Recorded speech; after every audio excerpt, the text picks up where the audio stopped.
Welcome back to the Original Copy Podcast. If you haven't seen our previous episodes, go check them out on our channel. What's going on?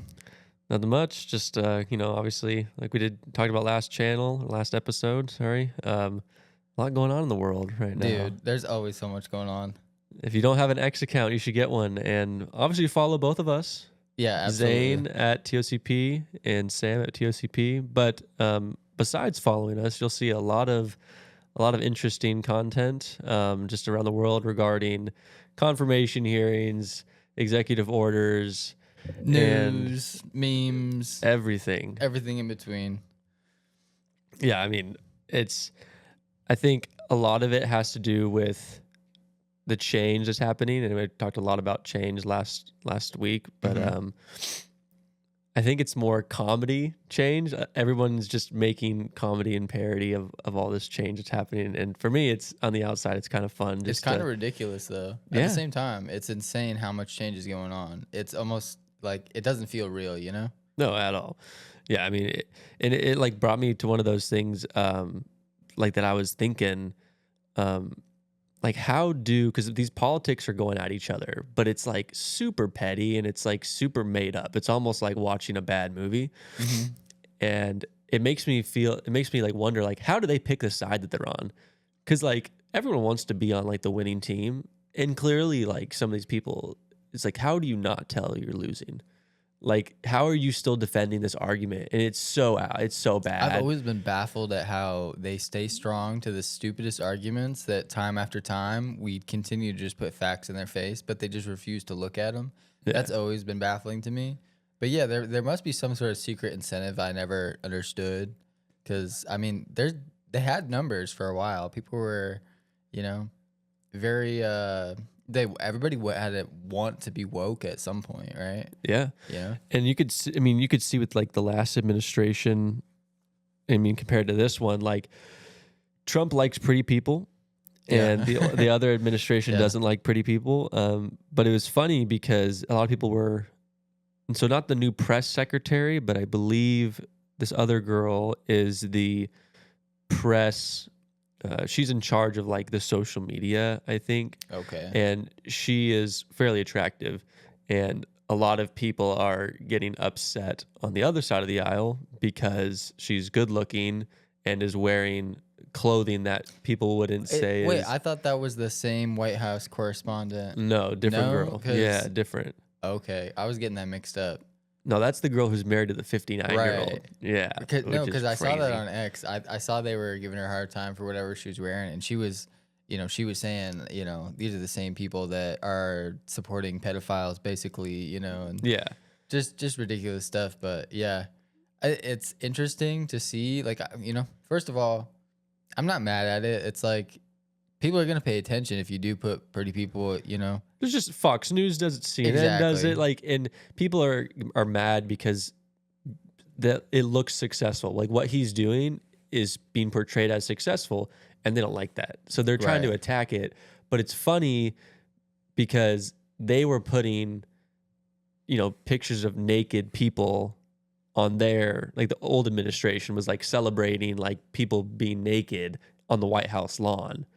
And then this administration's just showing somebody who's pretty in professional attire, and now they're getting upset. Yeah, I and think it's we're like, focusing on like all the wrong things right here. Yeah, but that's what I'm saying. It's like going back to my thing of like, how do you pick which side you're on? Because from my perspective, people are just picking their side based on the most petty stuff. Yeah. Instead of like what matters. Because you're even listening to the confirmation hearings, and all these like super controversial topics and even like conspiracy topics are coming out.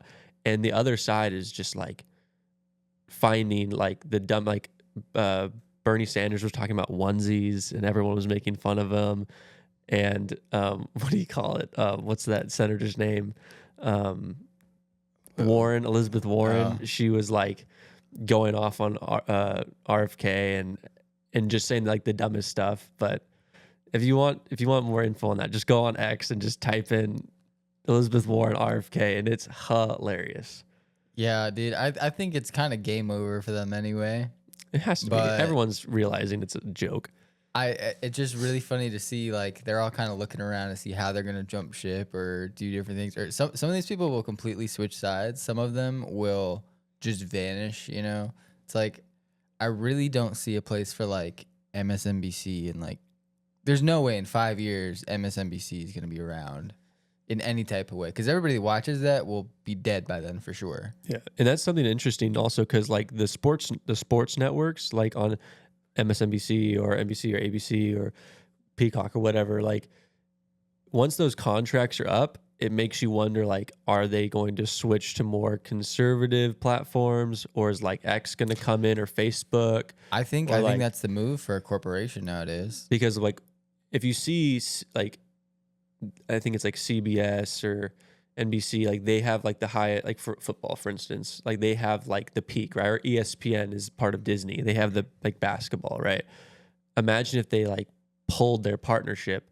That's like what's keeping a lot of these companies up, is because people watch sports. So if you move those partnerships, a lot of these could just come crashing down, because nobody watches real TV anymore. It's all podcasts. It's all X content. It's all like streaming. It's not, nothing is just, I'm going to sit down and watch the live TV anymore. Yeah, I don't think they're, and because you have to put such a huge budget into like TV programming if you're going to do a show, or even sports networks nowadays, they need to put a huge budget out there to just retain the amount of viewers to make it worth it to even be on the air in that space. It's like the Super Bowl is probably, you know, I don't know what percentage of the actual income for the NFL every year, you know? Yeah. But I would assume that like regular viewership has declined. Yeah. You know, people they're sports betting, and then they just want to know what happened, and they don't, and people aren't watching. Yeah. You know, people catch the recap. It's like their retention's just not there. Yeah. But yeah, speaking of that, that correspondent, I just think it's a new face. The last White House correspondent was like, I don't know, tired for sure, but like, they had two, and this one's 27. Like the new, or not the correspondent, she's like the actual like person who talks on behalf of the president to the press or something like whatever that. Whatever that is. Yeah, but that one, she's like 27, and apparently is like a really big go-getter. I'm not sure how, like if she's gonna last, because I heard like it's pretty stressful, like every day having to go out there. I can imagine, and especially now, it's like there's a lot of pressure to like, you know what I mean? This is a good stepping stone for her to launch whatever stupid career she wants to. But, you know, I mean, if I were her, I would keep this job, and, you know what I mean? Everybody expects a pivot or something else. Yeah.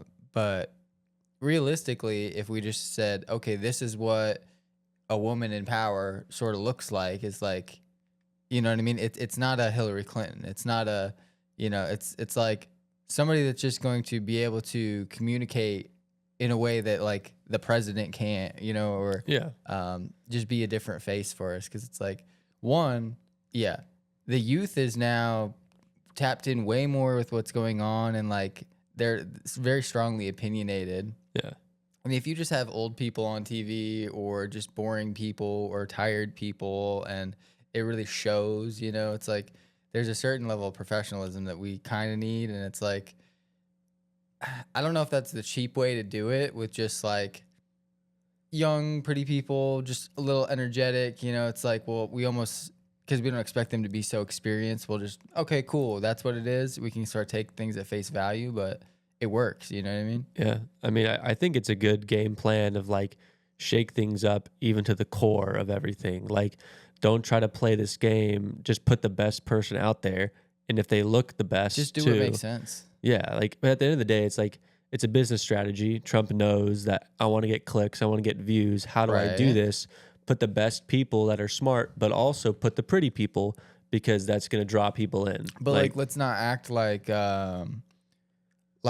know, other female politicians don't sort of sexualize themselves a little bit, or whatever, like AOC even, or, you know, just like in weird, like subtle ways, but it's like, they're not getting targeted as being, that's not professional, that can't represent, you know, this or that. It's, I mean, it seems a little targeted, you know what I mean? Yeah, sure. I mean, I don't think anyone's trying to do that. I think subtly they know that this could be a bonus of something that they're doing, but I don't think anyone out there is willingly going out and trying to portray themselves on, like, especially in politics, because that could ruin your political career if you are openly or obviously trying to do that. I don't know. Well, I think Unless it's you're like in New York or like somewhere that they're like, I don't know. Vegas. I think it's like this crazy thing where like look at Kamala, right? Yeah.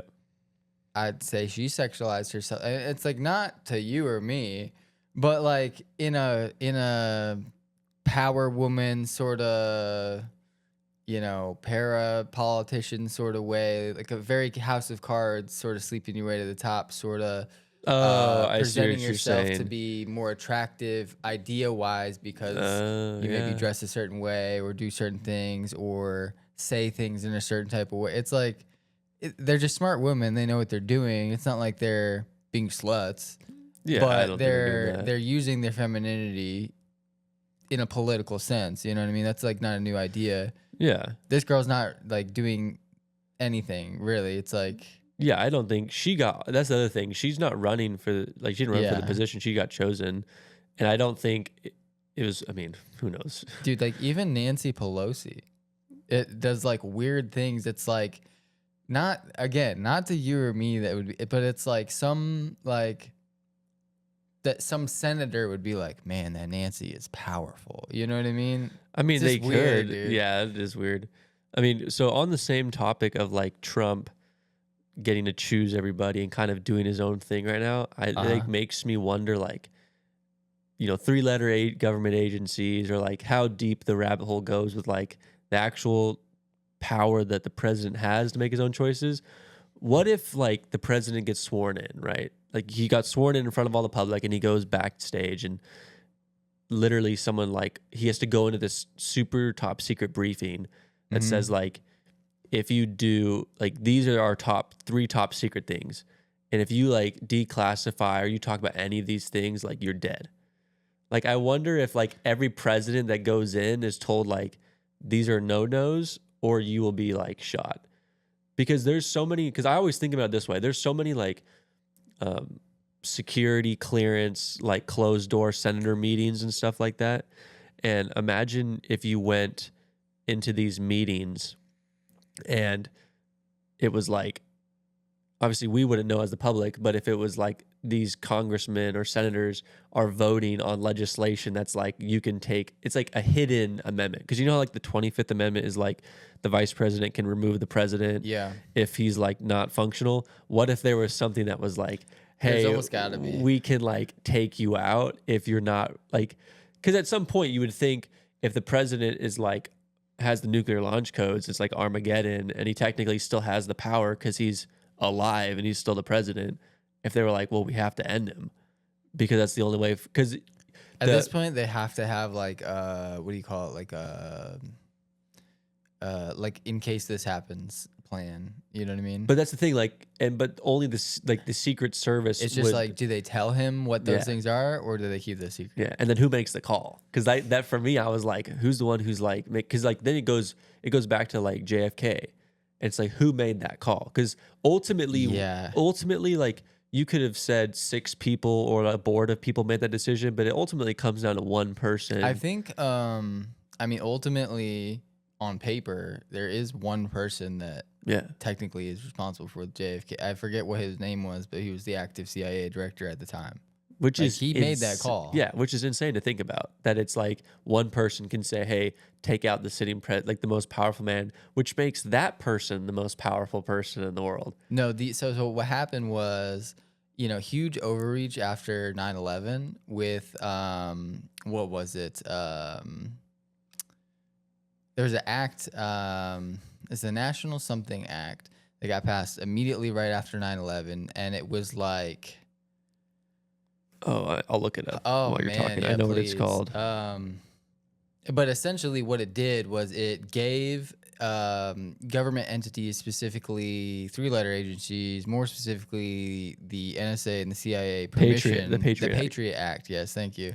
It gave them permission to spy on us and to basically use the information that they're spying on us for whatever they want, essentially. And so they've been doing that, and they sold us on that idea as like we'll be more safe if they can monitor, all these things. And with 9/11 and security changing in the airport and all this type of stuff, we were on board. And it expanded government's ability to surveil. And basically. and the threat of a foreign, terrorist organization. Right? So since then, just huge overreach. It's gotten worse and worse. And, the more that the internet has gone on and social media develops, it's like, we talked about dead internet theory, and like we know the internet's full of bots and all that. It's like all these things, whether it's TikTok or Instagram, especially meta things, I think are super, super monitored. But everything realistically is the entire internet.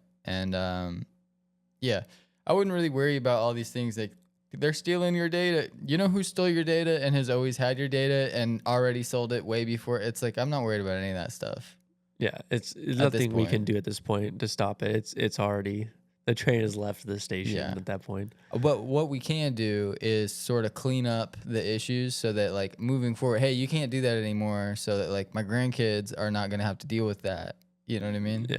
That's all we could do. A little unrelated, but what's going on right now, it might be over now, but SHOT Show is going on in Vegas.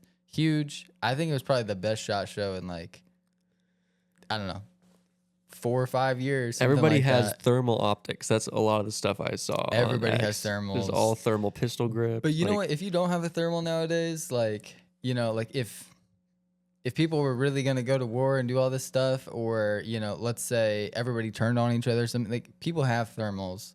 They're out there. If you don't have one, like, it's you have just to. Game over. Yeah, because it's not essential now. It's almost like you don't have to have night vision because there's thermal. You kind of don't. But the best thing realistically is both, and there's so many methods on doing both that it's I also don't know what's best. So something I'm interested as to why I haven't seen more technology on this, and maybe it's out there, maybe the government has it, but I just haven't seen it.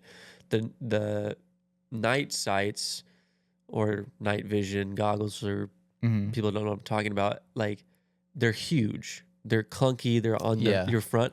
I'm more surprised they haven't created the technology that they're just like snowboard goggles or sunglasses at this point, because I feel like that's so much going on, and tactically, like, if you want to be more proficient, you don't want to have to worry about that break, because if it breaks, like, then you're out of luck. So I guess the deal right now is, because if you look at it like a microscope, or a telescope rather, like when telescopes were first invented, they were huge and they needed to be huge to gather all of that light, essentially, right?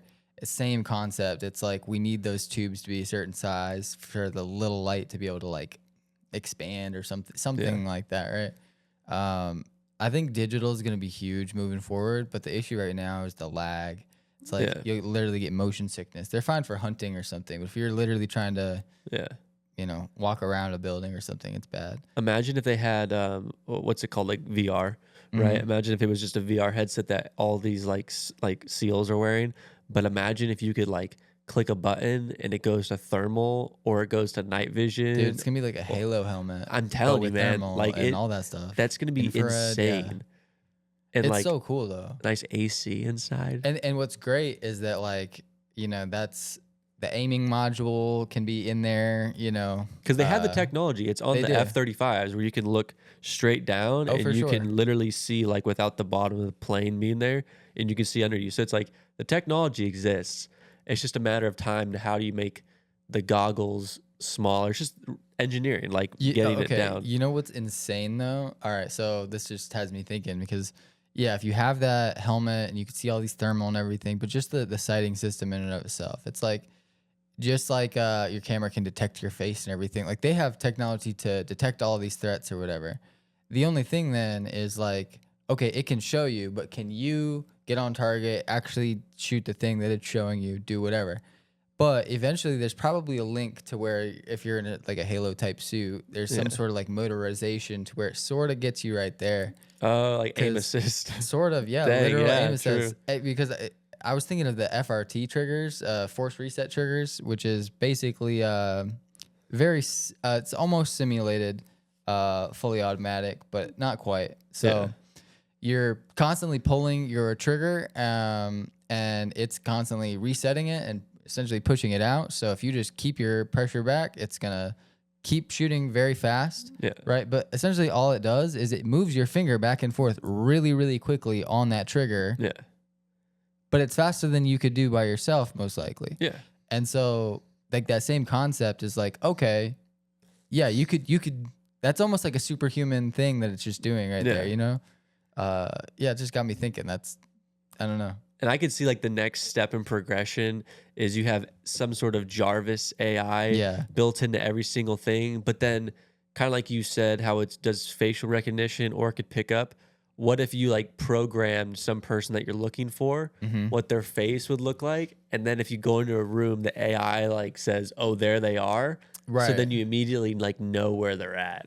It reminds me a lot of some stuff out of like Cyberpunk for sure, which you got to play that game just to see some of this stuff. And Keanu Reeves is in that game. Oh, okay. Yeah. He's like the main character essentially. But that technology. And Idris Elba's in it too. Oh, really? Yeah.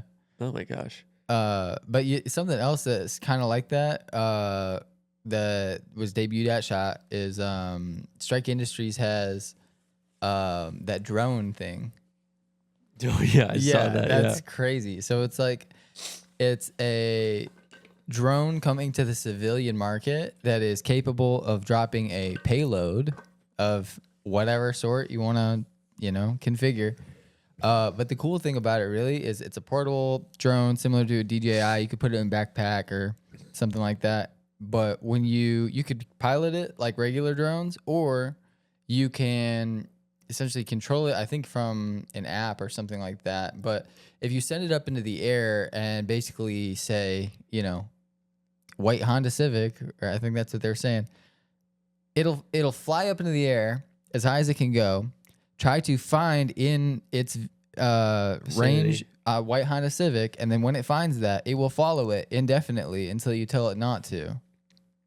That's insane. That's a pretty big like radius though of like, because what happens if it goes outside like the radius? Does it stop or does it just keep going? I'm not sure. Because that would be insane. But like I feel like at that point you'd be following.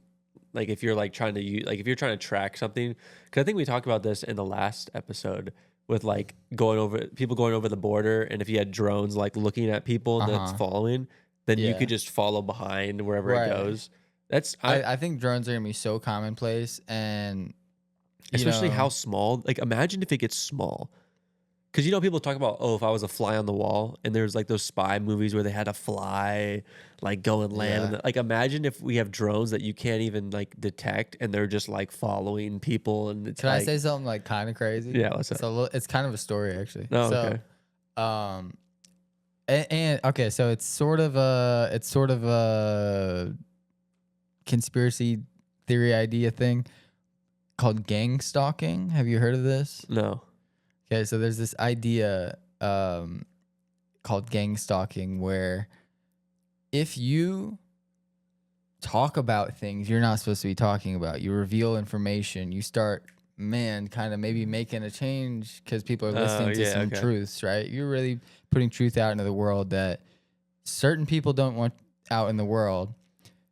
You may come in contact with people that they don't want, they're not gonna tell you, hey, I'm from the CIA or something like that. But you run into black SUVs, people with sunglasses staring you down, and just like weird things like that, right? And it sounds like some straight schizophrenia like type stuff. And but man, one time I was outside my apartment and I was talking to one of my neighbors at like 3-4 in the morning. We were probably both pretty drunk or something, but I don't know. I had been telling him some crazy stuff, and in fact, because I had another encounter which was crazy, right?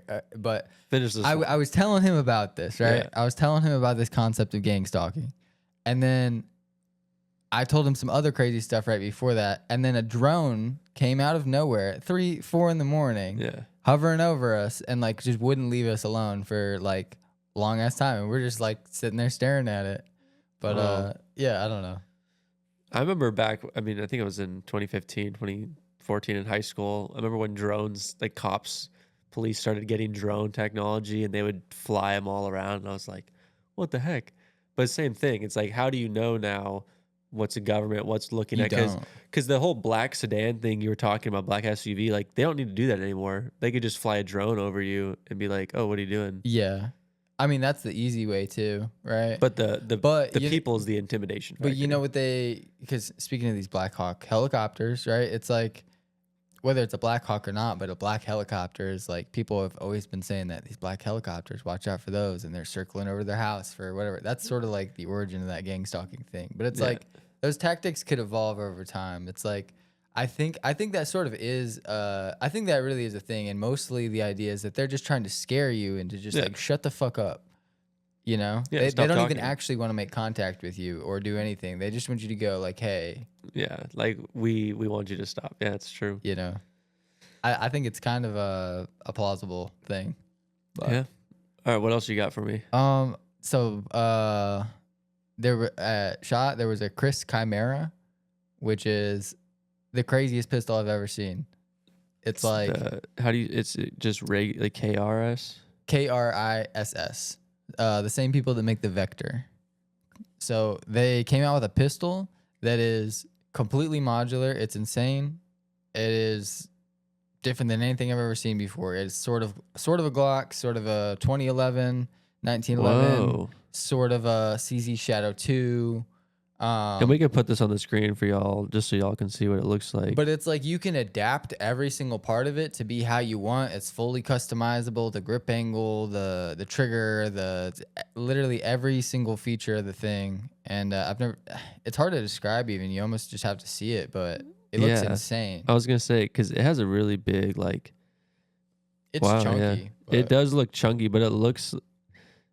Yeah, you can't even say it looks like a specific type of gun. It looks like all of them at one time. But it literally is like, you can set it to be the exact grip angles of literally whatever your favorite firearm is. You can change the grips to be exactly that. It's insane. But the ecosystem that they're building is going to be expensive, and you're like stuck in that probably. Yeah, I mean it makes sense. I mean that's what SIG does. I mean they do the ammo. Do they do lights too? They do lights, right? They did just start doing lights, I think. Okay, because I know they have the optics and everything. Yeah. Their optics have gotten a lot better. Side note, but their ammo, I hate their ammo. I'm not a fan. And it doesn't fit in most, like some barrels. SIG things. It won't like fit in some barrels either. I had that. Interesting. I went to the range and like it wouldn't eject. People seem to love it though. Those who are sponsored. No, not just those who are sponsored. I'm talking about, people that like.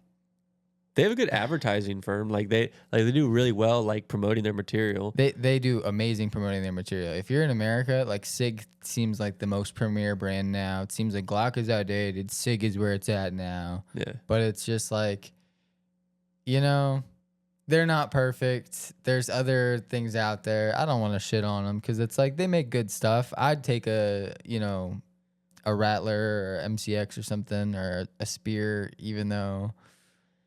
But at the end of the day, you get what you pay for, right? So it's like if you buy a $600 gun, like you're gonna get what you pay for. But I picked up my Walther and it was like, okay, you got $1,000 gun. It's like it's way better, night and day difference. And that's the thing. Like at the end of the day, like Glock is a Glock because it's indestructible, perfect first time gun. It's got a terrible trigger, but it teaches you how to shoot. Like, so at the end of the day, it's like their marketing is able to be so good because their technology engineering is good for how much they're charging. So their margins must be great. I'm not sure how they managed to do it, but actually, you know what? Let me try to find this. I have a photo that I just screenshotted yesterday that describes this perfectly, exactly what the situation is. Give me just. Did you find it on X? Yeah. So. Okay. So.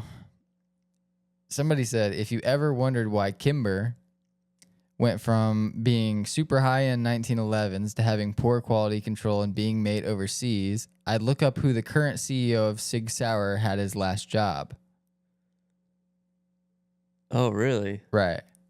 So this guy jumped ship company to company and just downgrades, making a lot of money for the company, but ruining the overall long-term longevity, I guess, of the brand and the actual Dude, what quality. if that's a psyop? Like, have somebody go in and like ruin like quality and grant like the brands and make people not have trust in the companies and create division within the 2A community. You know what? They can try to do that, but it's like 3D printers. You're not gonna bullshit us. It's like you can bullshit somebody that doesn't know anything. It's like their first time buying a gun. Yeah, you could sell them a cheap gun, but it's like people that know the difference, people that actually shoot. It's like you'll immediately know the difference, and you're not gonna skimp on quality and charge all this extra. Eventually, somebody else is just gonna make something better, and we're gonna buy that instead. That's how it works. Yeah. And like brands are shifting. There's so much going on like just this year that I think all of the interest, everybody's looking for the new stuff now. Nobody really cares about the old stuff. Yeah. Tried and true's kind of just going out of style right now. But like CZ is very, very underrated and misunderstood. I feel like everybody's just like, that's a competition thing or whatever. But they make military grade firearms like, you know, it's like people just don't understand. They're looking at things wrong, and it's all the marketing. Nobody's marketing those things to them. They haven't seen, and their marketing is actually good for CZ. If they did show that over here, people would be on board. But yeah, I think people just don't know what their options are, and SIG has a monopoly. Yeah, that's the other thing that I'm very interested in regarding firearms is the lack of knowledge that people have regarding their options. And I think it's, especially like sporting goods stores you have today, they only carry like 5 brands, and there's a solid 12, 13 out there that people can go and experiment with. But side note, if you guys are ever wanting to buy a firearm, go and shoot it first and test it before you buy it. There's a lot of options besides Glocks. And get a gun that fits you. Don't get a gun that somebody tells you should get. Yeah. Don't listen to them. They're not you. Go find one that fits you well. That's not too big for you, but not too small. Bigger is better for the most part, but make sure it feels good in your hands. Like that's, and then go shoot it and make sure it feels good shooting it in your hands. Yeah, 100%. I love people that because people come in and they're like, man, I bought this thing and I don't like it. Yeah, and it's like, yeah, well, you bought the smallest gun you could get, and I don't know. I think there's a lot of marketing gimmicks and like rookie traps out there right now, especially. And I really wish people did a better job of conveying like, hey, there are 5 like solid top tier, like we'll even throw Glock in there as like a shout out, right? Old Faithful. But there's another 4 or 5 really solid options that are a tier above Glock, to be honest. Oh yeah, like 100%. And then you have the, what is it, like the Axis, like the $6,000 guns. Is that what it's called? Which is crazy. There's a couple of them. One of them that's crazy is the Laugo Alien Remus. I haven't even seen that insane. one. Okay, so it's like, I don't know. I want to say again, it's based off of a CZ75. Like so many of these guns, but it's the gun with the lowest bore axis on Earth. Oh my gosh, yeah. And it's like has a crazy looking slide. It looks like the alien from Alien vs Predator or something. Yeah, that's crazy looking.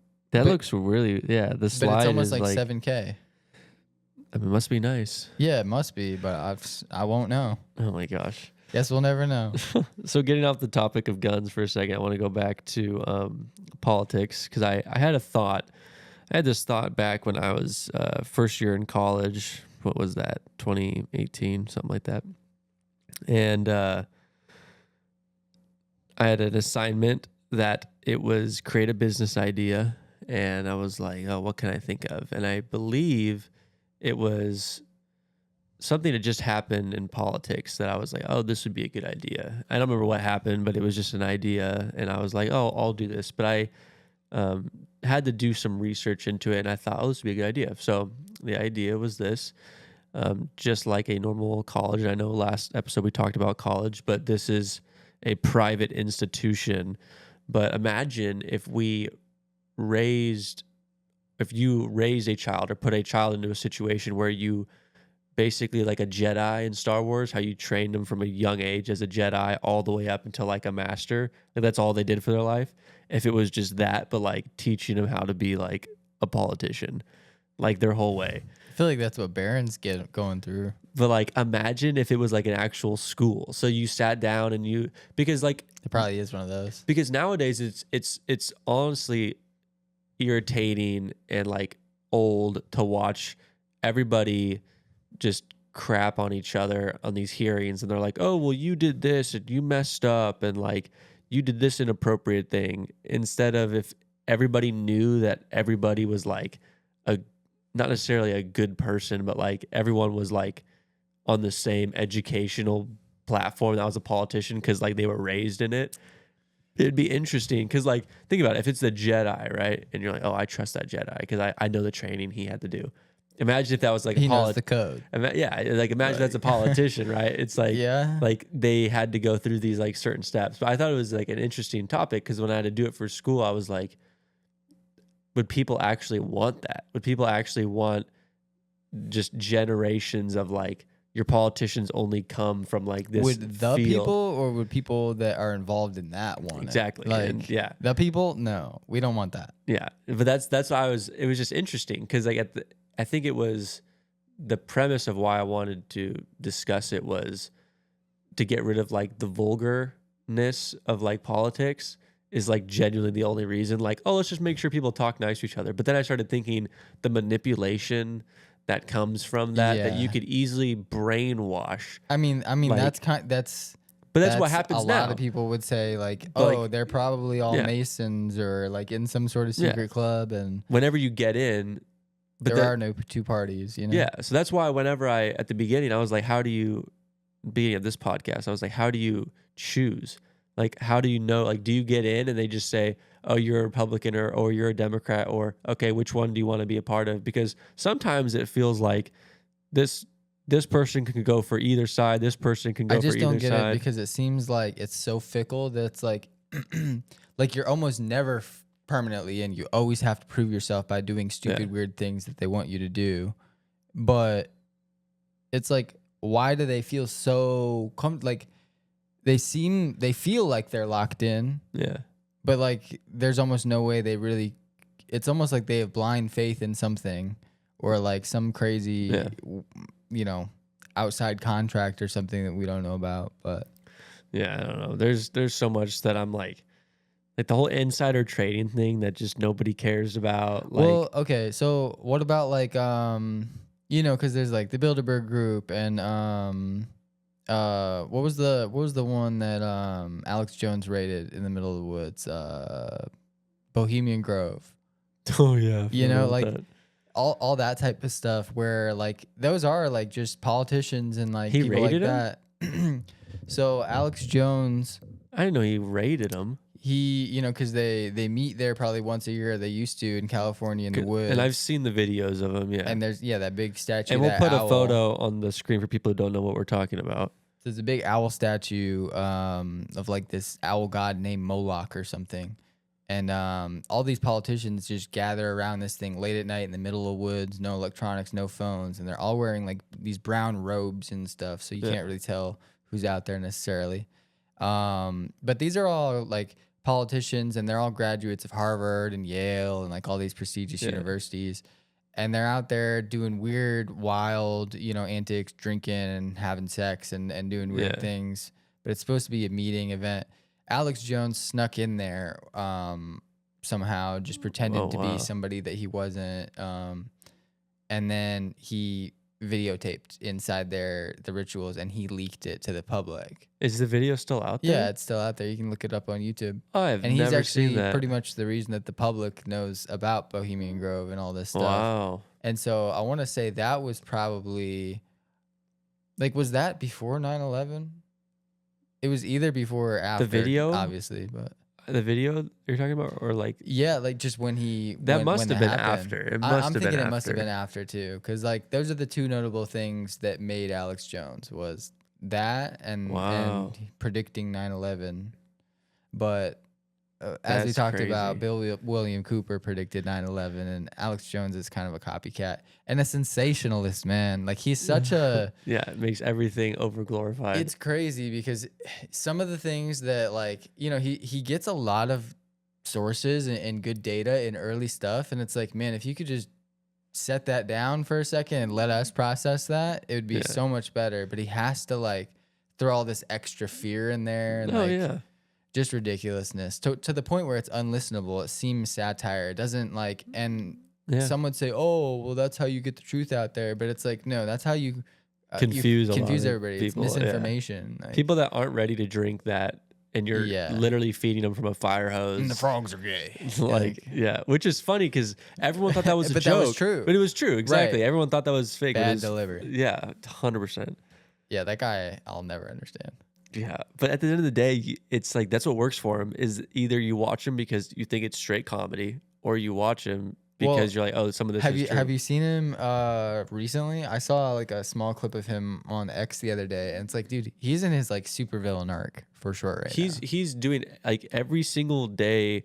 He's just been like, oh, I'm talking about everything that happening with Trump, but he's trying to do all these like small predictions of like, well, this is why this is happening, and I feel like the audience is like, we don't know what you're talking about, but like you were saying, he's just fire hosing it out, just getting, because like at the end of the day, it could be a business strategy to where he's trying to say as much as he can, so that way he can go back and clip something that he said that he could be like, oh, see, I told you, clipped. From this time, but like no one's gonna remember you said that because you said a million other things with it. Yeah, he's like, I don't know, man. It's so tough because it's like he's very quotable and he does a good job of like labeling things sometimes, but in the stupidest, like cringiest way where you go, oh, I wouldn't call it that. He's like, the globalist elite cabal is, it's like, sure, but like, it just seems like a little too grandiose. It's like, at some point, it's like, there's technically a king right now in England, but it's like, it's not the king that somebody would imagine. So like when you try to, there's this king, you know what I mean? It's like when you start getting colorful and creative with the language and all that and projecting things, it's like, okay, there's people that are trying to do bad stuff all the time. Cool. The Davos thing, I could care less, dude. Like, what's that Klaus Schwab dude? Like, I'm not worried. I don't care. Yeah. But I mean, I agree. Enough on him, man. Yeah. Something else I know we've talked a lot about video games. But just an overall thought I've had since I got my first Xbox. I think it was my 13th birthday. I got Halo Reach when that came out. Damn. Yeah, it was a great day. I think I had like 50 people over at my house. We were all just like playing Xbox. It was great. Crazy. It's so weird to see how far times have come. But started thinking. That reminds me of when the Wii came out. My house was packed. Oh yeah, it is great. But like it started making me like from that that experience to now. I'm like, have video games just been like a distraction, just a purposeful? But then I'm like, CIA, like. I guess because you think about it, industry gets built. So money, the amount of money that's been built, like NVIDIA, like just straight, like making, because they need PCs, right? But like obviously money is getting used to develop AI and freaking fighter jet technology and microchips. But like the money, it's like, how do they get money, right? Because like my big thing was, okay, you have all these people playing video games. What's the point? What's the end goal? And for me, it's like if you keep this going, right? If you keep video games going, you generate revenue. And it's like, okay, what does that company do with the revenue? If they made video games with the amount of money that they had, the quality would be insane. So for me, I'm like, okay, they don't care about quality because you look at Call of Duty, look at Black Ops 2 and like that quality then, and then you go to now and you're like, there's no like where'd the 10 years go? Like this product should have been 20 times better. So for me, I'm like, I think they're doing just enough because they realize that video games are now addictive for the whole population basically, or the general population, like over 70% are addicted to video games. But they're just using that money to then fund their like their stock prices going up. They're just using it to fund like their I think a couple of things are going on. So, well, the AAA companies are like some some other some other industry probably like owns the entire AAA market. Like they're all indebted to some group or some types of people that like they don't fully have control over themselves, I don't think. So they are literally just cash cow products, but I think there's limitations being put, or like there were limitations being put on games at a certain point. It's like we came a long way from like Mario and stuff, but once we got into, like games have been the same for us. Literally, graphics might have gotten better, and we might have one or two new mechanics. But since like you were like 13, Halo Reach, like games have really been just like that since then. I feel like there's like we could go further into these things, but they would rather keep us further behind. I'm not sure exactly why.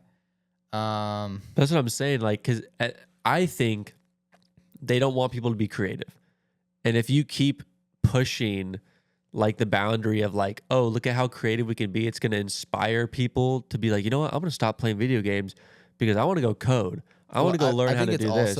I think it's also a psyop to a degree because, all right, so Call of Duty is for sure a military propaganda 100%. tool. Always has been. Always has been. And if you don't know, there was another game called America's Army or U.S. Army or something like that. I'd never heard of it. I guess it just shut down in like 2022. But it had been going since like, I don't know, the early 2000s or something. Wow. And it was a somewhat realistic military shooter that was before Call of Duty, but it's very early of Call of Duty. And it's probably where Call of Duty, the idea even came from. But this was literally designed and developed by the Army. And it was a game, of course, like Call of Duty, like I said, it's a shooter. But there was also combat field medic training, how to put it on a tourniquet, how to put a chest seal on, how to do, all these sort of things in this video game. And it was like this whole thing. And it was, I don't know, there's a long story. You can probably look up a video on YouTube about, there's a lot of details about it, but it was one of the most successful like recruitment campaigns. And then Call of Duty was like the next extension of that and blah, blah, blah, blah, blah. Huh. But I think whether it's military recruitment or even other things, like whether it's military recruitment or it's a good way to monitor people. Like imagine, in GTA, you could go around and kill a bunch of people if you want to.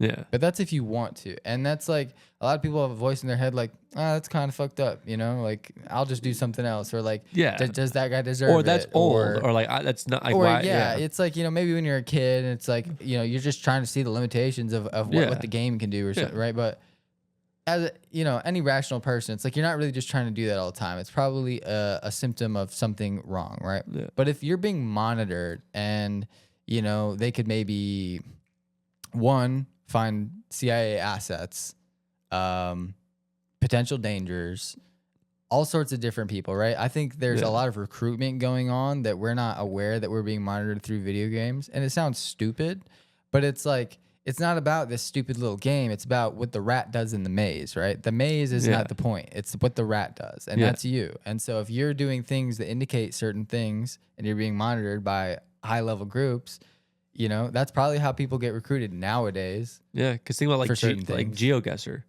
Like if you need people to be like super good at drone like footage or like driving or like terrain analyzation, and you have someone who's good at GeoGuessr, you could easily be like, hey, I need you to come and do analytics or something like that. Like it's weird because I've always had this thought of like, there has to be a deeper meaning for video games. And a lot of it too, for me, is like reaction times. Like, what if they're using these microchips or these chips that are inside the video game consoles? Because, it always says like, oh, we're going to send back your troubleshoot data to like Windows. Like, what if they're sending back your analytics and your speed and your processing to help better, like, not necessarily their AI, but help processing, like, okay, how does this chip handle? Like, I feel like there has to be, we're like the guinea pigs and the lab rats experimenting for them. And think about the fact that we were just talking about the Patriot Act and about how they're allowed to legally monitor. Yeah, that would be one of the best and easiest ways. And it's like only coincidence that all these video games only really popped up after that was a thing. Yeah, because because I saw video games go from like, I obviously didn't grow up with Nintendo 64, but like Sure. GameCube, Game Boy, it developed so fast Yeah. to like Xbox 360, and then now it's like it's all Rehashed. it's rehashed. It's like, why is it stopped? And it's almost like they found their point of like, we don't have to do more. This is right where we want it. Like, we don't want to give them any more. And it's weird to think about. Like, but it seems unfair and like purposeful where they want to hold us back, because you know, like one of the games that like you know, I was definitely, you know, really into at one point was Tarkov. yeah, And it's like that's probably one of the most realistic shooter games you could play, you know, military simulation sort of thing. You know, just the healing system in it alone is insanely complicated. But you know, you got to learn how to unjam your gun. You got to do everything, right? Yeah. And you can go from every position, from standing to crouch to prone, like all the way in between, fluid, and everything is really precise. And there's so much to learn. And you know, you're not just turning on your flashlight. It's like, which mode is your flashlight in? You know, all these different things. Yeah. So many keybinds and all this. But the tactics alone in this game, it's like you're imagine it's literally like you're giving people, hey, customizability to build your own kit from scratch. Yeah. What would your kit look like? So we're like gathering a bunch of information of like what guns are desirable, what things, and then we're gonna put you in a simulation. It's like, how would you use that? What's your tactic? It's so crazy how much military strategic information you could gather from what people would do if they went to war. Yeah, and it's also weird to think about. You could take this to a whole different level and be like, what would the civilians do in this situation if we were to go? Because ultimately, if you desensitize them to violence in these video games, it desensitizes them to like, what other actions am I going to do? And it becomes like second nature. So if you learn what their programming is going to do in these situations, the government could easily be like, oh, we know exactly like what someone's going to do. But you know what? I'll be honest. It's like, I had guns and I liked guns, you know, before Tarkov, but from playing Tarkov, it got to a point where you just go, why don't I just go train and sort of do this? And like, anybody's question, did they get me? Is that the PSYOP? Like, you know what I mean? But like, if that's the PSYOP, yeah, I'll take that. Like, I'll be prepared over not. Like, okay, you got me. Yeah. I don't care, but it's just really interesting. And I know it's definitely gotten a lot of people into stuff for sure. Because you think about it, like, not this game in general, but like Dance Dance Revolution, right? Let's say a music type of game that can help keep the music industry afloat. Yeah. Sports video games can help keep regular sports afloat because you have to appeal to the younger generation. And if video games is what they like, if you input, you know, sports, then it helps. Because if they're playing the sport game, then they're obviously going to watch the real thing in real life. So are you saying that firearms corporations are using video games to sell guns? Why not? Like, at the end of the day, these... SIG. I'm just saying, all these games... Not but everybody. I mean, all it takes... Yeah, I mean, it's not as blatant because there's not like... Oh, SIG. There's no branding in like Call of Duty. I don't think. I think I can pull up several Strike Industries parts in Tarkov right now, like a buffer tube for an AR-15 that I'm have ordered right now for my AR. No, I understand that. I'm saying like I don't think their names are actually in the video game. Up until the first two Modern Warfares. They were fully licensed, fully branded guns. The ACR said Remington right on the side. It was fully branded and everything, and it was actually it was super tied in back then. Because that would make sense then. They were worried about there was something legally about you're technically leading sales there. So then I guess Call of Duty, for fear of getting sued, stopped licensing paying for the licensing for all the guns. Oh, interesting. But what if, and then so this is what I was thinking about. So Halo, what if they were like, oh, that's too soon. Like that's alien technology, or that's technology that we have, but like the public's not ready for that. So let's like draw that back to more of Call of Duty, Tarkov, like more realistic guns that the public's used to.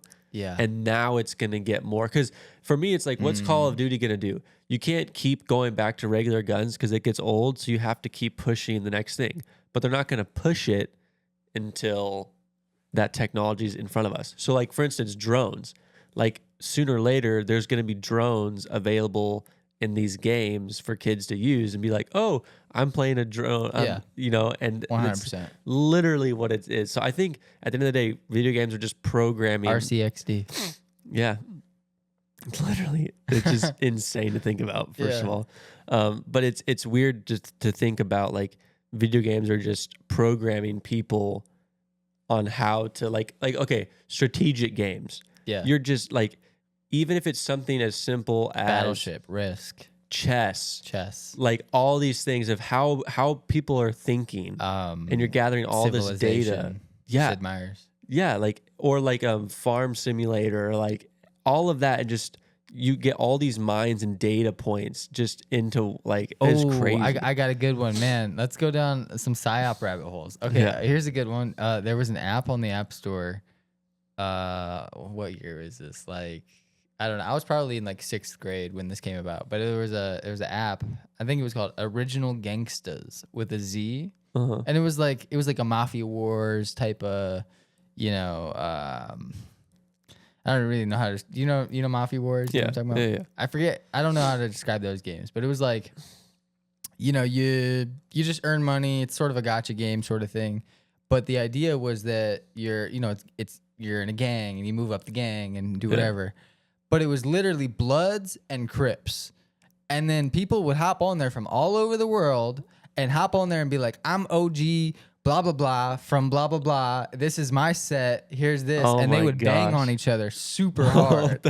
And it was crazy. And, like, to some extent, that definitely brought a lot of people that never would have been in gangs into that idea, and then they sought out gangs. And then it also brought a lot of people that were legitimately in gangs to talk about those things publicly, open in a internet sort of space. Wow. And I think that was a controlled psyop sort of thing to gather a lot of information on stuff when I was in 6th grade. Wow, so I don't remember that would be what crazy year that would be. But it also makes me wonder about, like, the online casinos. Like, online casinos, I don't trust them. Are just, because for me it was like, okay, they have to be controlled. Okay, so, like, I think in the United States, DraftKings, for instance, is some sort of a casino, right? Sports book, and they have to be tied to an actual casino, right? So there has to be, like, an entity behind it. I think on an actual physical location. I believe that's how it goes. I'm not sure 100%, but I think that's how it goes. But imagine if online casinos were training people just to gamble because, like, the lottery is a thing, or in-person casinos are a thing. So if they're trying to drive business online, because imagine if you crash all the sites. Imagine if you had everyone addicted to online gambling and you crash the sites and they're like, man, I need to gamble. What are they going to do? They're going to drive to the physical casino and they're just going to pump money into all these places. I was like thinking about that. I'm like, that'd be so interesting. I think that's partially a tactic that they're probably using on us pretty heavy is, they're giving us a bunch of stuff, letting us get really used to it for about 10 or 20 years. And then it's like, that just is not a thing anymore. But we're so addicted to it that we'll either comply or become dependent on some new technology or get set back to, like, the dark ages and just be fucked. Yeah. The one thing that was interesting though, when video games were, 2004, 2005, I think it it had a lot of people drawn back to reality. Like if you played 2K, NBA, and you're like, oh, I'm going to go play basketball outside with my friends.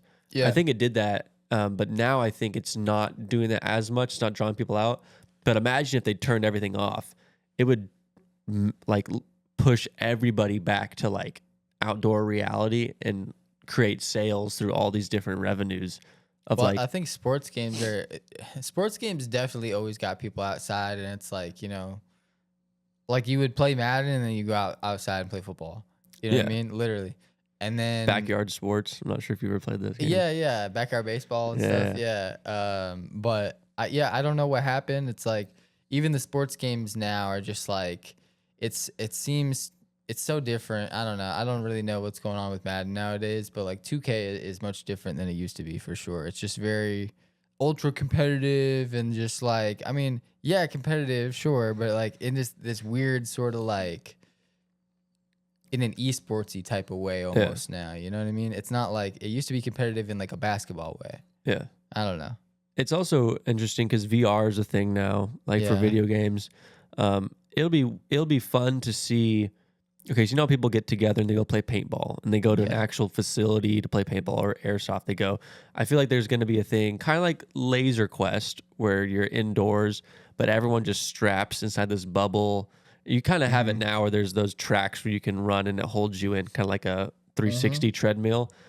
I think it's going to be that like soon, to where everyone has either one of those in their house or you all go to one place and you do that, and it's like the ultimate video game experience.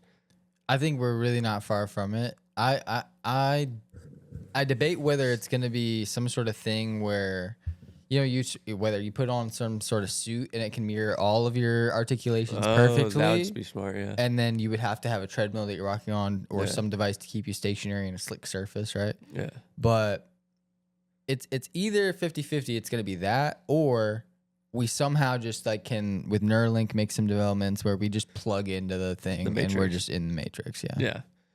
Which is insane to think about. And it just goes back to satisfaction. It's really tough because it's like, I'd like to say, I wouldn't do that. I wouldn't. But it's like, you know what? You never know, like, the circumstances or the way that things are. It's like, yeah, I used to be like, oh, no, I don't want to share my data, or I don't want to. It's like, at this point, I'm so worn down that I share my data. I don't care. You know what I mean? It's like, you never know. And especially when people start saying, hey, we'll pay you. Yeah, there's like some good money in here. Yeah, and then you just get bought and sold. Because imagine if someone says, hey, be a mind slave to us and you don't have to pay any bills or you don't have to do anything like that. All right, but you know, the biggest fear out of all of this is like, okay, if it's anything bad, my immediate thing to go to is, oh, it's like cosmically bad if it's bad to go into this thing. Like, I'm being entrapped into a cosmic soul prison right now, is what that is. So that's like a big risk. Yeah, that's like, you know, I don't like that. I mean, if you look at the Matrix movie, that guy who like, I don't know what his name was, but he like turns on everybody and he's like, I want to be put back. I want to be the richest person ever. I don't want to remember any, like, that's all it turns into, is just you selling yourself for your mind, like the lust of your mind. Yeah. Or, and even in, like in Inception, you know, like his lowest level is like, that's fucked up. You know, like it's not, I don't know. It's definitely, an imprisonment sort of thing, and there's that idea of like I think it's like archons. Have you ever heard of that? It's like, I don't know, you can look this stuff up on Reddit for sure, but there's these things called archons, which are like things that are supposed to keep us trapped in this realm or something like that. I don't really know much about it. I'd heard about this. And then there's that idea like Pandora's box and like just all these different things. I don't know, it just seems like, and then, do you remember that episode of Rick and Morty where they basically he creates a device and it has a universe inside of a box and he goes inside of that, and then in that one they create another universe inside of a box, and it's like, haha, I'm the genius that invented that, I'm your god, but it's a continuous cycle all the way down. It's like they're all simulations essentially. You know, that's what it is. But that's funny. What do you think about simulations? I don't think. Simulations, I think, are not computerized like we would think they are in movies. I think they're more of a situation that people are put in to see how they react. Do you think then that it is permanent, or that it is like fixed, sort of? Like, okay, so I sort of think that if this is all simulation right now, that it's not entirely definite. So if something happens right now, if we move forward, this moment might change. You know what I mean? Like if we sort of go down a path, it's like we might sort of diverge at a certain point where it's like, you know, sometimes history sort of like this maybe explains some Mandela effects and stuff like that. Like things just change and it's like your memory changes with it sort of thing. Like the one that I think of you're talking about is like the butterfly effect, where if you like change one thing, then like everything else changes. I think the one thing that comes to my mind with like simulation is like, okay, a rat in a maze. But if there's no lid on top of that maze, the rat can just try to jump out, hop over, or try to just get out in general. So it's up to the rat. If the rat's like, you know what, I'm done running this maze, I want to get out, then they can get out. But I think the simulation that we deal with, or people deal with in this society, is they don't want to get out because there's always a reward in the maze.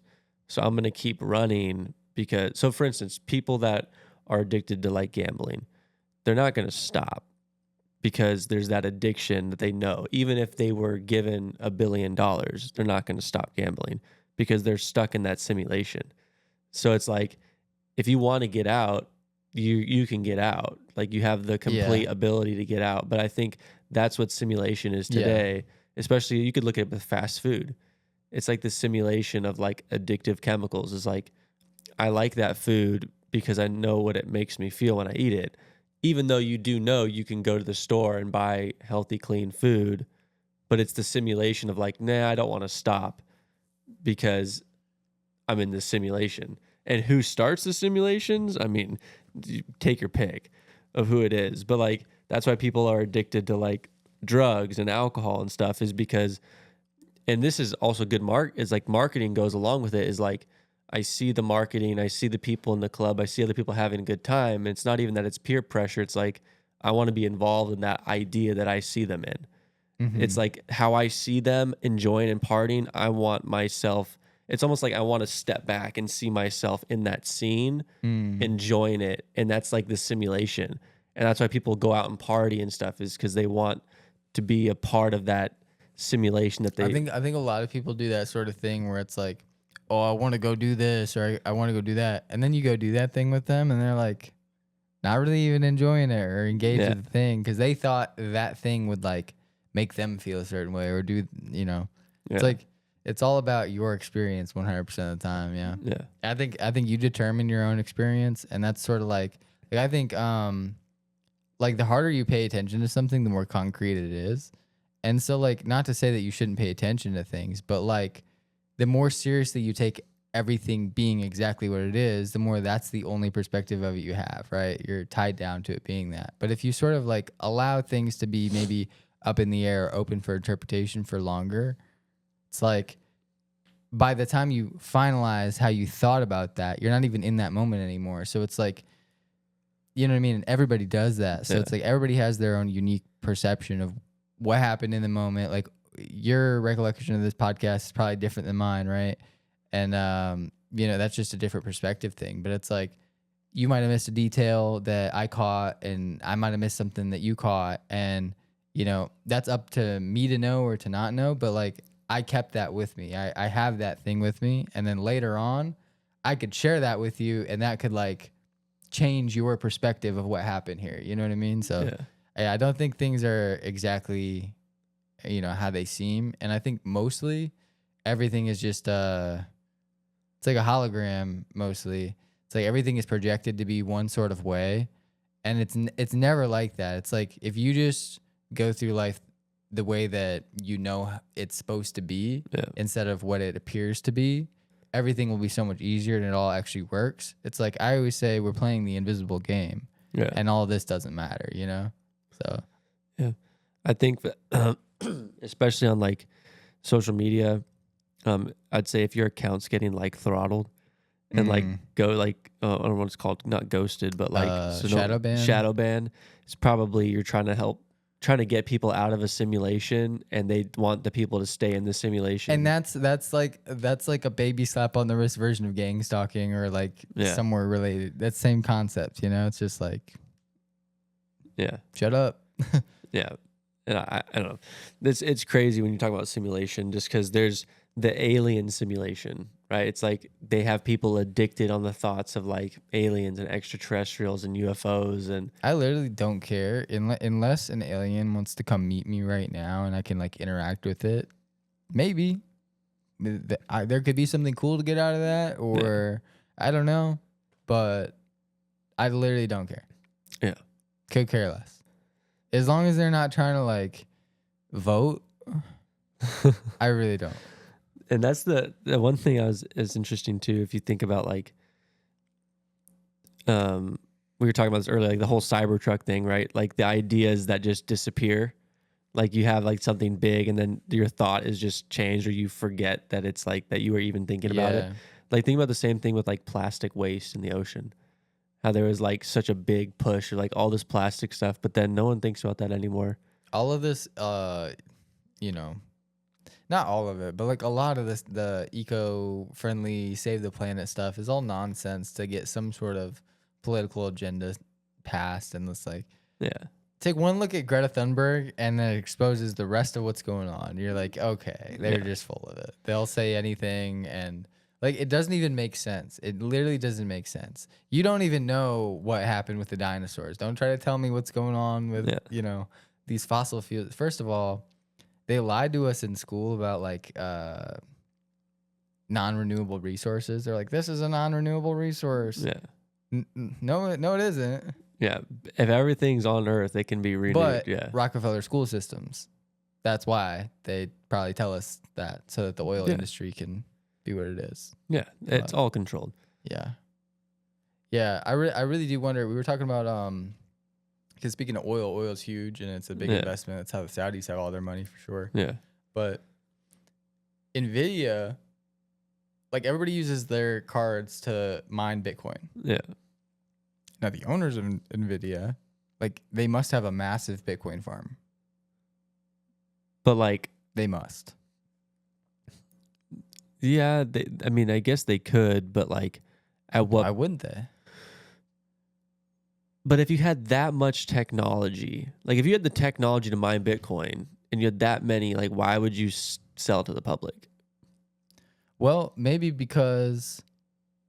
you need to project like more people out there are buying Bitcoin, and there's more of, you know, like you can kind of control the market. NVIDIA could 100% control the Bitcoin market if they wanted to. Because if they came out and said, hey, like this is the only thing that can mine Bitcoin, then yeah, like they could control the market for sure. Not the only thing, but they have probably the best things to mine it, and they have the most of the best things, and that, you know, it's all exponential at a certain point. Yeah. Don't they? Isn't there going to be a point where that like runs out? How could it? What? Like you reach a barrier, like the sound barrier, the speed barrier. Well, I think there's only a certain amount of Bitcoin, right?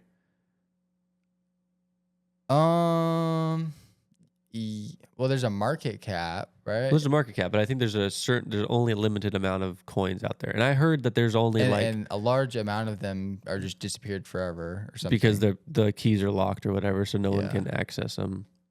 And then that Satoshi guy, you know, something about it, like he probably has those, or I don't know what's going on, but why would you not make a backdoor for yourself? Oh, you 100% would. You would. Like, and that man is like Neo. Yeah, talk about the ultimate control, because this is something I've thought about, and especially back when crypto first started, same thought about having a backdoor. But imagine if you were like, you know what, I'm going to give myself 50% of Bitcoin and say there's only a certain amount. So let's say I was like, I'm telling everyone there's 10 Bitcoin, but there's actually 15, and I have 5. And nobody knows about that 5. Let's just say somehow I figured out how to hide it from everybody.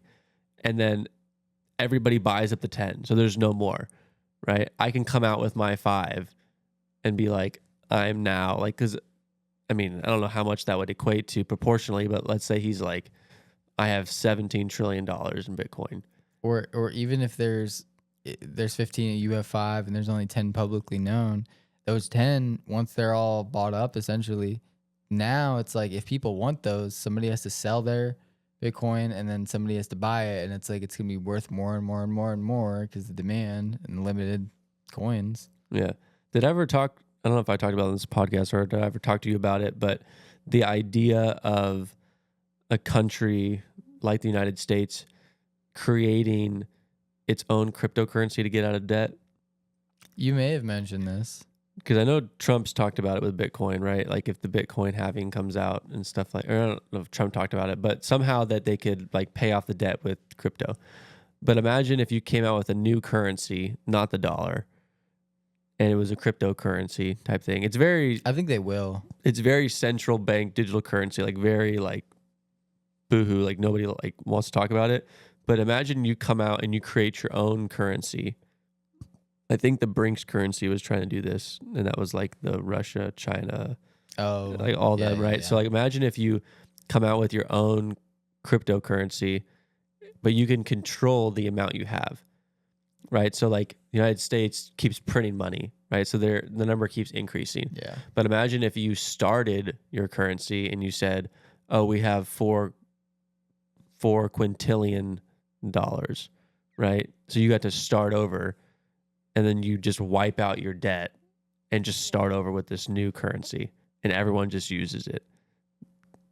It would be really interesting. I think they almost need to, because the debt issue is, I mean, I forgot. I looked at it earlier today. I forgot what it was. It's insane. But it's been out of hand my entire life, and nobody ever seems to really care. It's like, oh, we'll just print more money, we'll borrow more money, we'll do whatever. The Federal Reserve, you know, they have their hand in a lot of other corporations, and that seems like we can't let that happen. Like, you need to be just that entity, and you can't, just like we can't have, you know, senators doing insider trading. Yeah. You know, there needs to be some sort of barrier there. But realistically, if we just got rid of the Federal Reserve, which I think there's some stuff in the works to sort of do that. Yeah. Somebody had mentioned that. I don't know if it was RFK. Somebody was. I don't remember who it was. I've heard the rumors. Yeah, they're trying to do that. It seems like the logical thing, because we're in a digital era, and you know, it's just inconvenient. Money is slow to move around. Like the country loses money by how slow it is. Yeah. And like for a while, or currently, because of how slow things are, they're making money off of it. But it's like, we're splitting the difference to where we're tied in with the government again, and they're actually representing us. And it's like, if we don't have money, they don't have money. If they have money, we have money. And so everybody's sort of invested in the, you know, and on the same page and tied in. Because if it was a flat, like, they almost have to have a baseline of, like, let's say, you know, there's 365 days in a year. For every one person, you know, like every one person gets $365 or coins a year. Yeah. And that's just baseline. Everybody just gets that no matter what, right? And it's like, however you spend that, that's going to go to the government. They're going to have to recirculate this, figure out this, whatever their costs are, and then dish back out, you know, that 365. And that's just the baseline of being a citizen, right? It covers some living expense or costs, you know, whatever you want to spend it on, but it should be enough to cover certain basics and amenities and certain things. It's like we complain about, you know, not having certain things. Yeah. But if everybody was giving this baseline, and then you can make whatever type of coins on top of that you want to trick people out of their coins, go for it. However you want to generate it, but there's a set amount for sure. So nobody can ultimately become exponentially richer than everybody else, and it's just not even fair. There's no catching up. There isn't anything. It's like, you know, maybe if the average person has 1 coin per day, it's like the rich of the rich would be 100 coins per day. Yeah. You know what I mean? It's really not the big difference, but those coins would have a lot more value per coin, and yeah, they'd move around a lot easier. Yeah, that'd be interesting. Something else I wanted to talk about was kind of like along the lines of energy drinks. Just a thought, but I wish they made them a little bit smaller. They do sometimes. The little baby Red Bulls. Yeah. So this is a thought I've always had. So do you ever just in the mood for like just a small snack, or you just have like a small craving? Yeah. So imagine. So this is going to take me to another Go for it. topic, but I'll just stick with this for the meantime. So sometimes I'm like, man, I just want a quick taste of this energy drink. What if they made like not shot glasses, but like smaller containers that it was like it's one drink. Like a 5-hour energy. Like a full mouthful, and it was like boom. Not like a 5-hour energy, but like a like a 2.5 like, hour. yeah, like twice the size of that. Yeah. But it was like bam, okay, there you go. And then I started thinking about like snacking too. If you're like, okay, I want to go to this restaurant, they're like, oh, do you want a shake like with your burger or whatever? And you're like, you know what? I'll just have like a tiny shake, and it's literally just like half a cup. Dude, like my appetite is so all over the place. Sometimes I'll be so hungry and eat a lot. Sometimes but most of the time I really don't eat that much at a time. And it's like, if I order a whole meal, it's like, yeah, this is like the other day I ordered a burger and it was the biggest burger I've ever seen. It's like, I can't eat the whole thing. Yeah. Plus this mountain of fries and all this other stuff. It's like, I'm always gonna have extra, but if I could literally just have a small little bit of shake, Yeah, a perfect portion of a burger, like whatever it is, right? Yeah. Everything. And then also, if it didn't have to be like the things that all go together, it's like a little bit of this from there, mix and match, whatever you want. Yeah. So then I started thinking about the, I mean, my wife was pregnant at one point, and pregnancy cravings are a thing, right? Oh yeah. Imagine if restaurants had like a pregnancy menu, or like made pregnancy portions. Where There's it's gotta like be a restaurant. because like it's outrageous cravings. Pickles. Yeah, like it's like weird stuff, right? Like, Yeah. but imagine if you had like pregnancy menus at restaurants to where they were just like, oh, you want like, we're gonna make our meal more heavy on this item or more heavy on this item, or something that we can go in and be like, yeah, I need one of those. And it's like, you don't have to worry about, oh, was this enough? What about, we were talking about the drones earlier. It reminded me of how like during COVID, people were getting the Uber Eats, but they were sending their little robot to go get it or something like that. I feel like drones, like the aerial kind, are going to be real commonplace. And people will probably just send their drones. Like they're not going to go places anywhere. They're just going to send their drone. Their drone's going to get whatever it is. Yeah. And that would be hella cool, because right now you could pay Uber Eats to get something from this restaurant or that restaurant, but they're going to have to run all over. They're going to charge you a bunch of stuff. It's your own personal drone. It's battery powered, and you're covering the battery, and it has a big enough range to go to like 5 different places. All the restaurants would accommodate to smaller whatever things and custom orders. Yeah. Dude, I love that. That would just be a nice world to live in. So I think the video I saw was China, or it was China. maybe Japan, but they have a kiosk where you go to like a vending machine and you say, oh, I want this order. So imagine if it was like an In-N-Out vending machine, right? And you sit there and you hit, I want this, but you don't want to actually go to the restaurant. Basically, the restaurant shoots up a drone and it flies over your meal and it lands inside that like vending machine, and then it like hands you your like food that you ordered. That is cool. So that way it cuts down on like drive-throughs and all that. And it's like you have to be in the certain radius, but if it's like a post office box, if you go and drop off USPS or whatever, and it's like you don't have to actually go to the office, you just find a drop box location. Yeah. Imagine it's the same thing. You just go and the drone just flies your food, because it's a lot faster. You don't have to worry about the traffic. And then you literally just boop. Because imagine like apartment complexes, right? It's like, imagine if you had 14 different like convenience store box things. You just go out and you just hit boop, I want that. And the drone comes and flies and then just drops it off right at there, and you don't have to drive anywhere. Yeah. What about when you can just print everything? Like 3D printers, but literally everything. I mean, they're trying to do that with like steak. I know they do it with steak. Like they're definitely, well, there's lab grown meat. I guess that's not printed. Well, they have lab grown printed meat that they're doing. Gross. Yeah, they opened the biggest lab grown meat factory in California like last year or something. It's gross, dude. Have you ever seen Spy Kids? Yeah.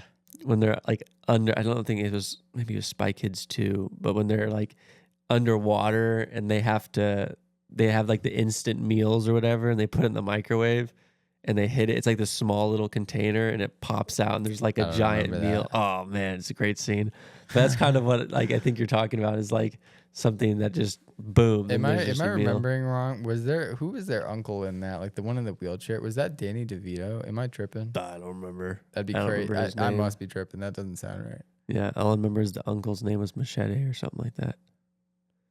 It can't be Danny Trejo, but I think it was. Really? Oh, it probably was. Yeah, dude. I think it was him. You're so right. That's crazy. Yeah, that was a long time ago. Yeah, that dude's wild. Yeah, he's in a lot of movies and Spy Kids. Yeah, just randomly Spy Kids. And that was that kid from Twilight in there as Shark Boy. So people were talking about how bad the CGI was in that the other day, and like, oh, I never noticed as a kid. I remember being a kid and being like, yeah, this is corny. Oh yeah, but at the same time, you're like, oh, this is it, because everything was like that. Yeah, it was. Because and a lot of it was in 3D in the movies, right? And with the glasses, which was insane that they had that. Because that brought. I thought every movie after that was just gonna be in 3D. Like after I saw like 3D as a kid, I was like, oh, they're gonna have because they had IMAX 3D or whatever. Yeah. So I thought every movie was just gonna be made in 3D. Because that just brought it to life. For a life. while, they were all in 3D, and they just stopped. Like, man, I'm trying to think like, the Spider-Mans with the multiverse, Tobey Maguire. Oh, okay, yeah. Like the third Spider-Man or whatever. I went and saw that in 3D, and like. When that came out, like literally, I swear every movie that was in there was an IMAX 3D version. Yeah, you know, it's like the Lorax, like just stuff that didn't even need to be in 3D. I don't know if that was the same time, but just random stuff. I was like, I don't remember that one being 3D. No, but you know what would have been a good one, and I actually never saw this movie was the Benedict Cumberbatch Marvel Doctor Strange. Yeah. That would have been trippy. That would have been crazy. There's a lot that's in there that could have thrown some people for a loop for sure. That was good. Oh, I mean, it was good in the sense of the CGI that it brought because it was like one of those things you look through and it like changes. Kaleidoscope. Yeah, it was like kaleidoscope basically. Yeah. With like the CGI and how they did everything, but like that 3D would have been that could have tripped out some people for sure. Because I feel like, that from what I saw from like trailers and stuff, it looked like it was like on par with Inception with like, I don't know, just how everything was folding. Inception in 3D would have been pretty cool. That would have been a really cool one too. I watched that movie so many times. Like, I haven't seen it in a long time now, but like one summer especially, I watched it back to back so many times. So what are your thoughts on the top spinning at the end of the movie? Remember he has. That's a good question. I mean, he knows, like he knows. 100%.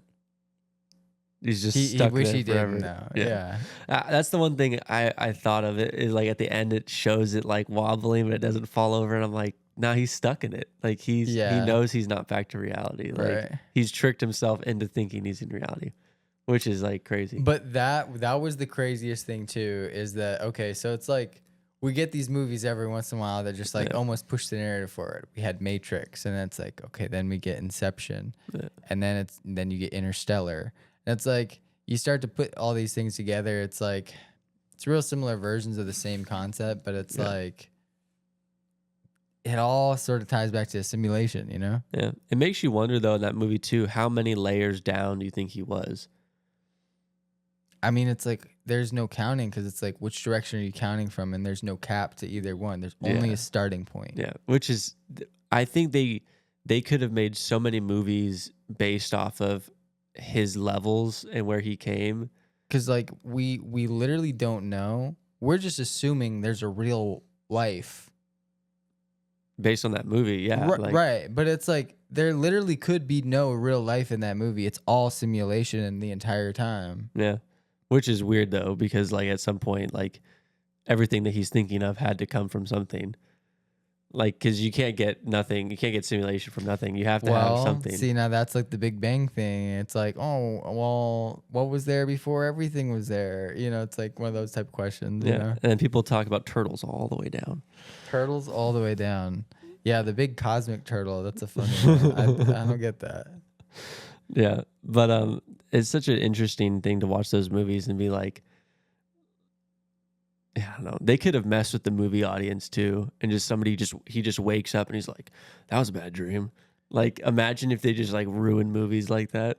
Well, they do ruin movies all the time, but so that movie, Inception, The Matrix, Interstellar, all that, and then there was that Shutter Island movie. Great movie, right? Which was like also, it almost seemed like it was pushing the narrative of Inception in a slightly different direction, almost saying a different thing about it. And then that was mind blowing. When I saw that movie, I did not see the ending coming like that at all. I that was not at all what I thought the movie would be going into it, but I was like, I don't know, I liked it quite a bit. At the end, I thought it was great that he realized that he is insane. Yeah. And then he was like, okay, like, I'm insane. I'm just gonna go to my because happy place. He did his due diligence and like trying to figure it out, and it's like and he figured it out. Which great movie. Yeah, good movie. But then and then the next one that's like is the newest Matrix, where they completely flip the script and basically we're like, hey Keanu, you're basically contractually obligated to do this, so you're our bitch, we're gonna make you do this. This movie sucks. We're gonna erase everybody's memory of what the Matrix means. Throw in a bunch of woke weird symbolism and confuse you about anything and make it so that nobody can agree on anything, and we'll just bury this movie. And it's like, then you had that Joker movie where it's like, okay, the first one was like inciting insanity, the spirit of chaos into Americans. And then similar thing to what did happen with the Heath Ledger one. That effect happened back then too. Yeah. But then they come out with this Folie à Deux, and it's terrible. And it's like complete bastardization of it. And they're like trying to do this. That's the Inception thing that they're doing, is like showing us something, and it's really has a point, and it's gripping, and it's the truth to it that we relate to. And then destroying that truth for us, destroying our belief in that thing, making us feel stupid for believing in something. They're doing it over and over and over. They're like crushing our spirit and hopes of anything through propaganda, it seems like. I think, and it goes back to like what you're talking about, simulation, where it's almost like the government's trying to play God, and they're and they're trying to like get you hyped up and then crash it and then be like, well, we're here. And then you think about the stock market crash, and realistically, it's not just the stock market crash of the 1920s, which actually happened in 1929. So I don't really say the 1930s realistically. I don't understand. It makes it seem like it was 20. Mm-hmm. It makes it seem like, oh, it's probably not going to happen to us again because, we're halfway through. But it was 29. So we'll look out for 2029. But it actually, that crash economically happens about every 100 years on schedule, and there's a cycle to it. And so, yeah, that's one example of something that creates dependency for sure. I believe they're going to tinker with the economy no matter what. Someone's pressing the buttons. You have to, you have to incite change. Because that's the other thing. Like, if it becomes stagnant, then it's hard to get out of that stagnant. So it's like they have to create these events to like reignite the economy, essentially. Well, okay, so I've been watching Game of Thrones lately, and when it came out, I didn't watch it because I was like 12 or 13 or something, and it was like I could have watched it, but I knew I wouldn't fully grasp the politics the way that like the show wanted me to, so I just didn't care to. Mm-hmm. And everybody was spoiling stuff back then. But I recently got into it, and it's nice that nobody else is watching it and nobody ruined anything for me. But I was watching this Kings and Queens and all that sort of stuff. It reminded me that like before all of this proper government, the way that we have it, it was just kings. And what that means is like there's a bloodline, first of all. We're protecting this bloodline. It's not like nobody can get into this thing. Like you need to take out all of that bloodline, and it's this impossible thing. But then you look at the things that these bloodlines are doing to stay in power.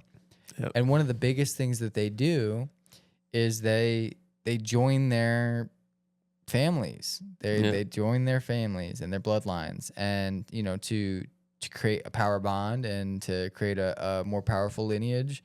And they do it over and over again, and that's why we have so many like weird histories of like, why is this country like this and that. It's like it's always been conquering and stuff like that. Whether it's, we always think of like England when we think of kings, but like there's so many different types of kings back in the day, and it's like what you want to call king doesn't matter. Genghis Khan was a king of his own right, right? There's so many different things like that, but it's all bloodline, protecting it, saying to it, and it's like there's a clear class division between the ruling class back then and then people. Yeah. I don't think that's changed at all. They just try to put a suit on and act like they're not Genghis Khan. Yeah. But like we do it. It'll be interesting on that topic. So I know we've talked about before briefly on another podcast that all the presidents have been in the lineage. Yeah, they're all like cousins.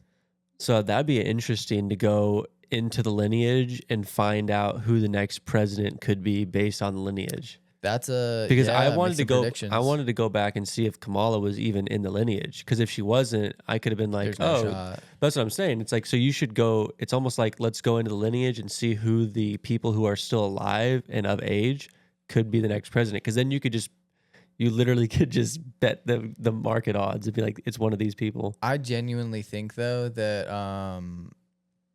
the entire election is sort of staged and rigged to a degree, and like even though I think with the people, even though for sure, I wanted Trump to win, and it's like I'm glad he's there, and all this type of stuff, I don't think it's an accident that he's in there. I don't think it had anything to do with episode votes. About it. Yeah, like I think it's all planned, and it's like he's definitely tied into a degree. Trump.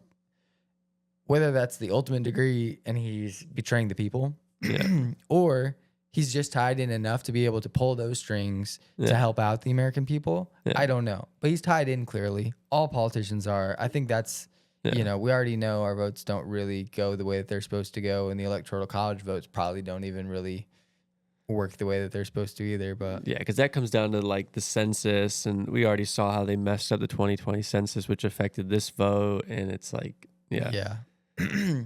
But yeah, I just don't think I don't think anybody could get in. They definitely couldn't be president without being part of the expanded lineage, right? Because there's probably a bunch of different branches to come. Actually, in fact, the 13 families, like that's a really good example. Was two of the families. You had the Kennedy family, the same Kennedy family, and then you had the Onassis family.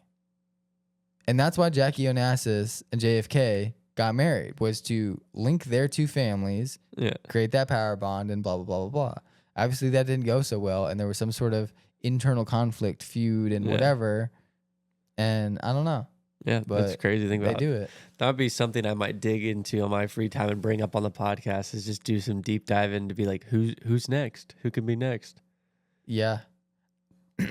I bet you really could too, but we probably can't get their 23andMe's. That's the issue. It's just not public data. But a lot of it is public data because they're so famous that like their next of kin and everybody who came before them, like we could probably track it back. Like it's pretty out there, because I went and did my stuff to find out like who I'm related to, and like it went all the way back. Like I could find. Like, I actually heard it was a psyop to do the 23andMe or any of that type of stuff. They're collecting DNA. So I didn't do 23andMe. I did I didn't give DNA. I did I had to do my own research through Ancestry. Don't they do it too? Like the Ancestry kit? They do. I didn't send mine. You didn't do that. I didn't send mine. Yeah. I looked it up and I saw some video that was like they're collecting DNA. I was like, I didn't think about that. And I didn't send it. They definitely are. And they're trying to say there's like a big fault with all the and they're probably doing weird experiments with that stuff to create further. Who even knows, man? They're making babies out of petri dishes and stuff. Yeah. I don't know what to believe anymore, but I believe they're doing some crazy stuff. It's all happening. Scared of what I eat. Yeah, it's all happening underwater. Yeah, man, that's such an interesting thing. I would go underwater and live underwater if I like could get good Wi-Fi and deliveries. I'd live down there. I don't really care. It'd be fun. I just pretend like I'm a Bond villain and just live out my days. Have a shark. I'm a shark. Yeah. It's like swimming around. If I could, that'd be so sick. A hammerhead and a great white. Oh my gosh. Yeah. That's hilarious. True villain. Do you have anything else, or do you want to wrap it up? Not really. I mean, that might be a good wrap up for now. Yeah. We'll catch you guys next time. So make sure to hit subscribe and follow us on our X accounts, Zane at TOCP and Sam at TOCP. We'll see y'all next time. Thank you for listening. Peace.